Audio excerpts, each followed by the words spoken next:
If you're a midlife lady and you really just want to be healthy, cut through the noise and figure out what some simple recommendations are, you're in the right place. And if you're a midlife lady and you've been listening to all of the recent podcast explosion about protein and you're trying to make sense of it because number one, who in the world uses kilograms except doctors? And that is what all the recommendations are coming in as. And number two, should you be eating more? Should you be eating less? What in the world are we supposed to be doing? I've spent probably 10 or 12 hours in the past 10 or 12 days listening to podcasts, listening to them again, digging into some of the research articles that have been shared on these podcasts. And my brains are exploding also, but I have narrowed it down to what is sort of the cliff notes of what I think is best for me right this minute. Now, before we go any further, let me remind you that I'm a doctor, but I'm not your doctor. And all of the information that I'm sharing with you is purely for educational purposes. You need to talk to your people, your healthcare providers, about what is the right amount of protein and calories for you. But if you're like me and you're just a midlife mama out here, I'm not CrossFitting. I'm not trying to get on a podium and win some athletic achievement here. I'm just trying to figure out how to not be frail at the end of life, how to have tons of energy right now to keep doing the things that I love to do. And what is up with this protein? Should I be listening to this? Should I be worried about this? So I'd like to cover today what have sort of become my current commandments for protein for myself. And I'll share those with you. Maybe they'll be helpful. I will drop in the comments all of the podcasts that I've listened to recently. And there's a lot of hours of podcasts out there right now talking about protein. And it does seem, thankfully, that there's some recurring themes and some shared, it's not like the recommendations are all over the place, but it is a little different than what I used to approach or do in my own life with protein. So let's cover the cliff notes of protein. And I'm going to give it to you in pounds of body weight, not kilograms.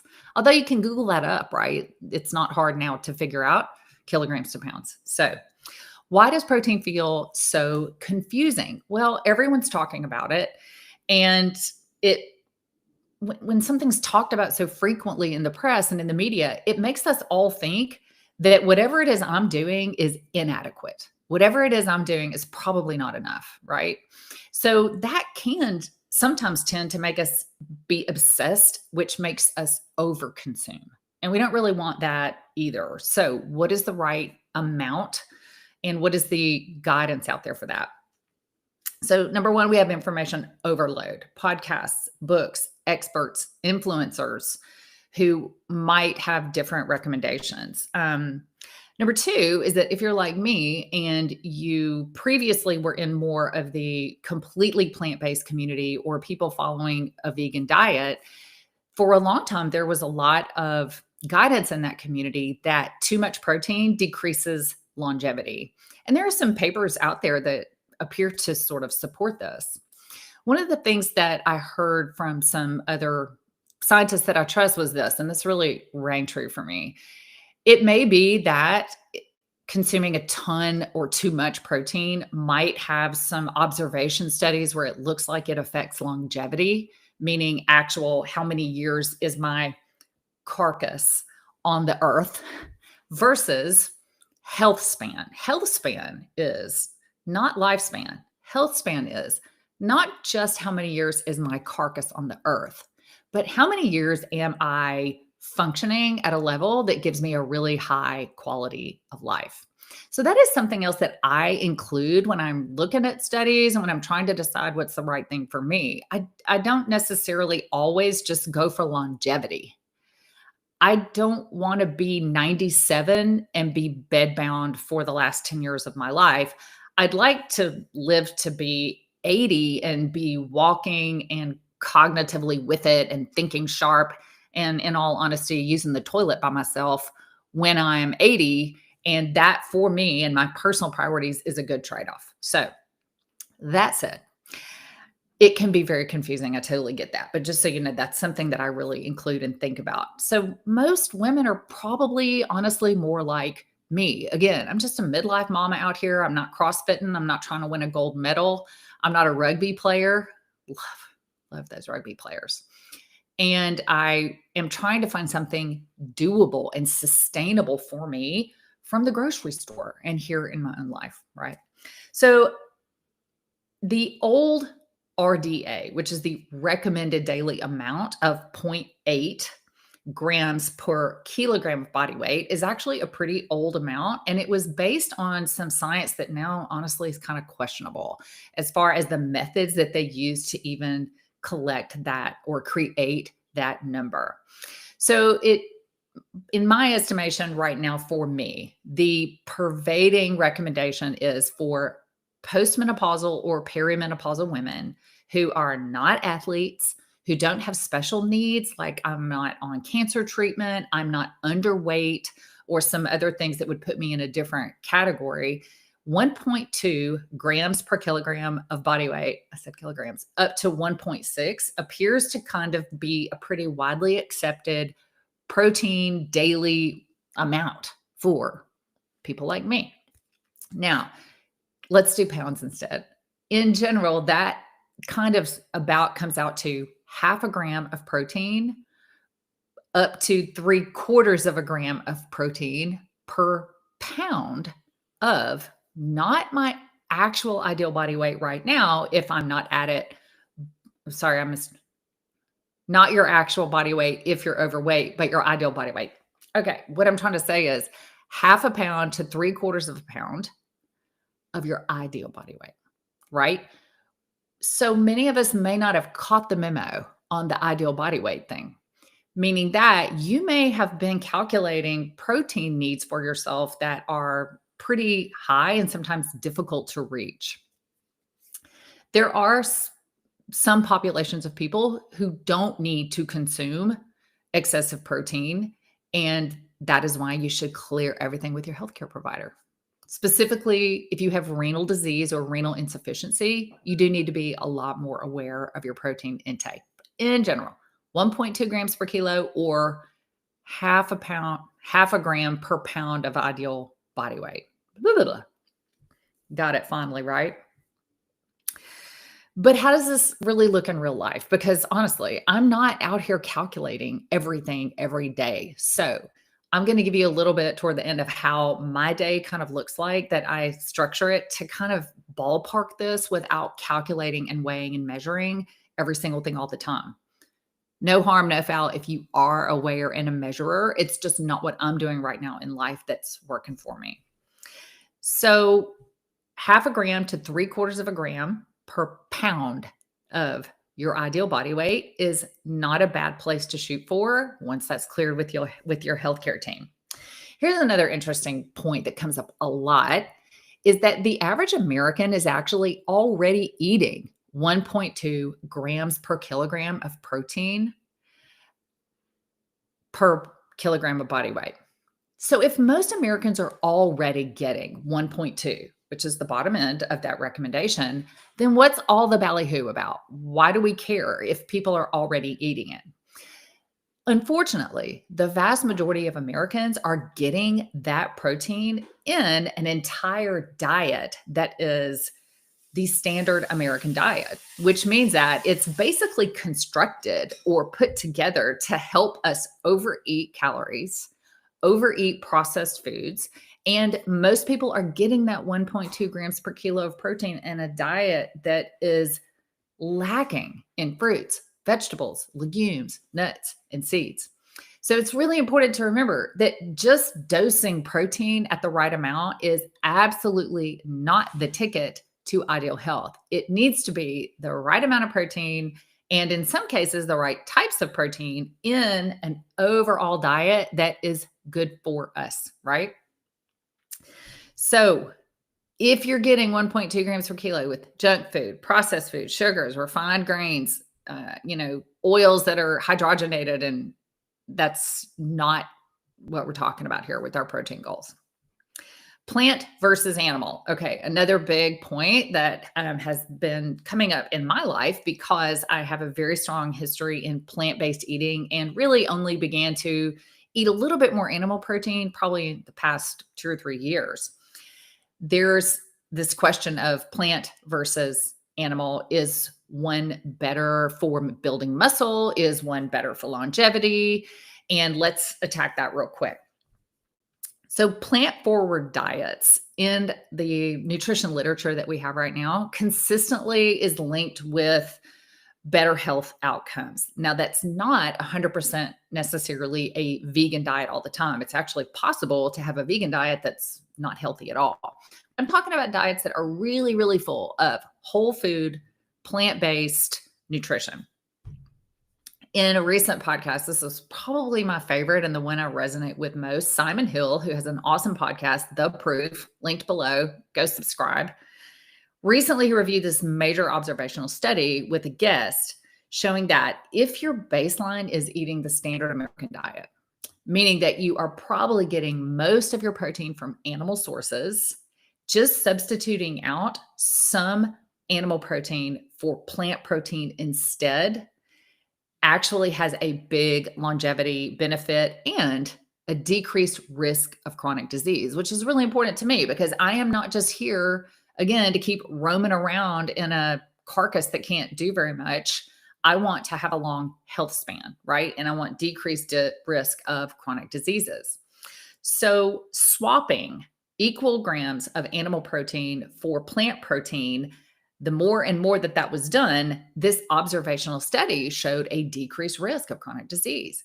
So I think for the average American, it makes a lot of sense to not necessarily try to go all the way plant based unless that's exactly what you want to do and you've cleared that with your healthcare team.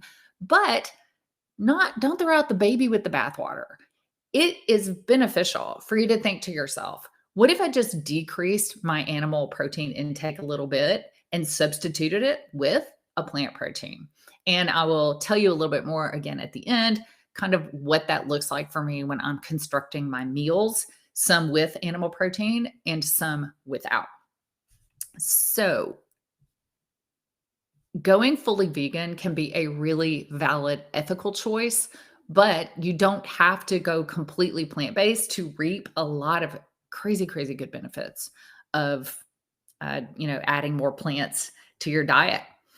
So, okay, here's something I need to work on. I don't eat enough fish. If you're going to eat animal protein, fish is a good choice. And I don't do it. It's my husband's allergic. And now that we're empty nesters, it's just I think it's too much trouble for me to do it just for myself, right?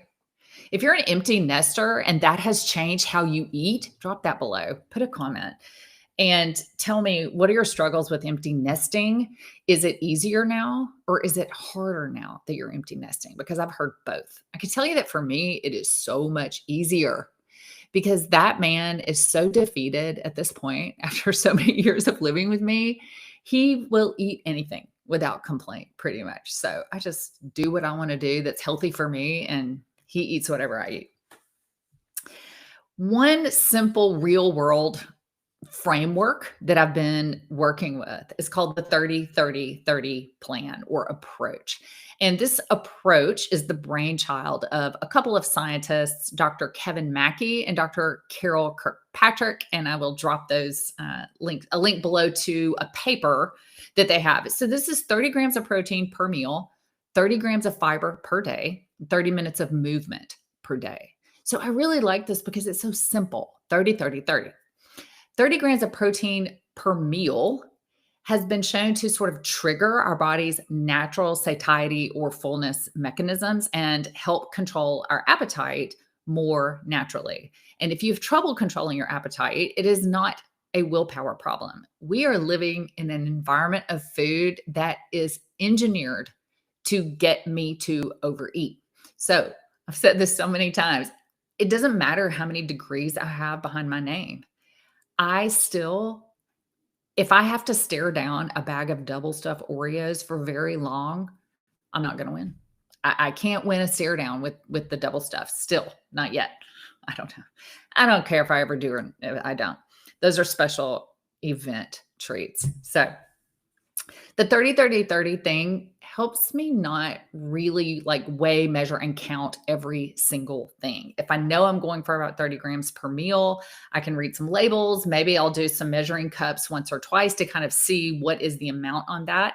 And that's been an easy framework that allowed me to sort of dramatically increase my protein and my fiber, even though I really thought I was already eating both of those enough. But this framework definitely contributed to me losing 25 pounds after menopause. So, what do my actual daily meals kind of look like under this framework? I am going to do a video with me in the kitchen. I know everybody's been asking, please do some meals. And it's embarrassing because I'm telling you, it's not recipes. I ain't doing cuisine up in here. It is throw some stuff in a bowl, check these nutritional boxes, and it is so simple. And from personal experience, the simpler that I have kept my nutrition, the more and more easily I have lost and maintained a weight and a, sort of a macronutrient or a diet that I know is contributing to good health. So keep it simple. And I'll tell you, one of the worst things that I do ever that really slows me down is getting onto social media and looking at tons and tons of recipes. This is great to a degree. But what happens is we start thinking that everything has to be a recipe and we're going to overhaul everything. And we come up with a list of like 10 new recipes. And recipes are exhausting when they're brand new because you don't know it by heart. And so the idea with my approach is that there's really no recipes. Everything is sort of muscle memory. I'm just sort of making things without thinking about it. It's great. So here's what an actual day might look like for me on protein and fiber too. I often don't eat until around noon. So this is the fancy word for that is time restricted eating, also known as intermittent fasting. But back in the day, we used to call it skipping breakfast. So I do this really fancy thing called skipping breakfast many days of the week. And the reason for that is that it simply helps me control my calorie intake. I simply found that the more times I belly up to a plate every day, the more I want to eat. And I also discovered that I'm really not hungry in the morning. If I get hungry, I eat something. I'm not a big believer in white knuckling through hunger. And I eat nuts and I eat whole grains and I eat fruits in the morning. But let's pretend that it was kind of a normal day. Skip breakfast. And my one first break the fast meal is usually an enormous bowl of fruit, some leaves, and a protein source. And for me, that is very frequently Greek yogurt with chia seeds, or sometimes I will do a protein powder pudding that I make very fancy out of plant-based protein powder with water mixed in. Sometimes I'll stir silken tofu into that with chia seeds. And this whole bowl ends up being about 30 to 40 grams of protein with at least 3 servings of fruit, a big handful of leaves. And it looks beautiful. It sounds weird. And I actually sweeten my Greek yogurt with some monk fruit and some vanilla flavoring. And I stir it all up into this goop. It's delicious. My big goopy bowl. That is a major hit of protein, fiber, and good nutrition with my berries, fruits, and antioxidants kind of all in one bowl. I frequently will also have a whole wheat tortilla or a high fiber tortilla with that on the side. I'll either just roll it up or toast it. I sometimes have a snack in the afternoon if I'm hungry, and sometimes I don't. But I will tell you one thing I've done as part of losing 25 pounds after menopause. I moved my dinner a lot earlier in the evening to make sure that I had time to take even a 10-minute walk after dinner. That was, I really believe, one of my pivotal habits during weight loss last year. So dinner is throw some stuff in a bowl. And don't get precious about it. 2 cups of cooked veggies, a big cup of leaves, at least half a cup of beans, a little handful of nuts, and then protein source. So protein source for me is usually mostly a plant source, but not exclusively. I like tofu. I like tempeh. I like some of the faux meats that don't have a ton of extra fat. and I don't use them every single day, but they are definitely in my rotation. And when I say faux meats, I'm talking about like the meatless burgers and meatless meatballs and stuff like that. I like those, and they're not perfect. Yes, I realize they're processed, but remember that there's perfect, there's the worst, and then in the middle is this huge range of better, better, better, sustainable, best. So for me, best is simply not sustainable all the time. So I have to back it off just a little bit. Perfectionism comes down a notch, and then I found something that I can actually stick to this. For me, that is a faux meat a couple of times a week thrown in. And then I will also sometimes include, for me, it's a smaller amount of chicken or turkey or some sort of animal protein as part of this huge bowl of goodness. And that part can be varied according to your personal tastes and your personal protein needs. So I'm thinking of getting protein from multiple sources. I don't really think to myself, I got to go find 30 grams of steak so that I can have a chunk. I just don't build a meal that way, and there's no need to. One thing we also usually forget is that vegetables have protein. That's actually where all of the herbivores on the planet, like elephants and many apes, get all their protein is from plants. We get protein from plants also. So by the time you add all these different components, you got your beans, you got your nuts, you got some broccoli and mushrooms, which have a good amount of protein, and then some tofu and some tempeh and some faux meats and an optional source of animal protein, you got a bowl that has 30 or 40 grams. So it's not as hard as we think. Oh, and let's not forget dessert. I think my semi-mandatory dessert was one of the main things that helped me lose 25 pounds after menopause, because I developed 2 or 3 little rotating recipes. And every night after my early dinner, I would make myself a little something something in a mug, a small bowl. And one of the success tricks for me is never can I make a batch. A pan or a batch of anything is a no-go for me, because my brain is going to think of a million reasons why later that night or the next morning I should go have some more. So, no. I think one of the reasons this worked is I only ever make one serving.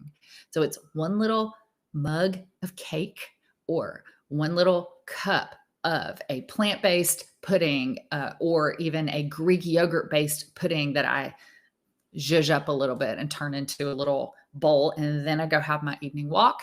And by the time I go to bed, dinner is mostly digested.